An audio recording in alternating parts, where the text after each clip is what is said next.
Home buyer and seller activity exceeded historical averages in February. There were 3,061 sales last month.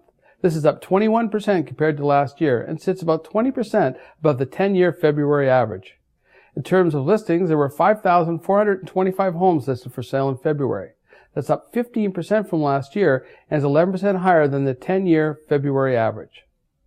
All totaled, there are 11,898 homes for sale on the MLS in Metro Vancouver today. This is down 11% compared to last February. Turning to home prices, the benchmark price for residential properties in the region rose 6.4% over the last 12 months to $649,700. Detached homes continue to be the property type most in demand. The benchmark price for a single-family home increased 9.7% over the last 12 months, while townhomes and condominiums have increased 4% and 3% respectively. To help us better understand the strength of today's market, we measure home buyer demand, fueled by home sales, against home seller supply, fueled by the number of homes listed. This measurement today gives us a sales to active listing ratio of 25.7%. This is the highest the ratio has been in Metro Vancouver since March of 2011. Generally, analysts say that downward pressure on home prices occurs when the ratio dips below the 12% mark, while home prices often experience upward pressure when it reaches the 20 to 22% range in a particular community for a sustained period of time.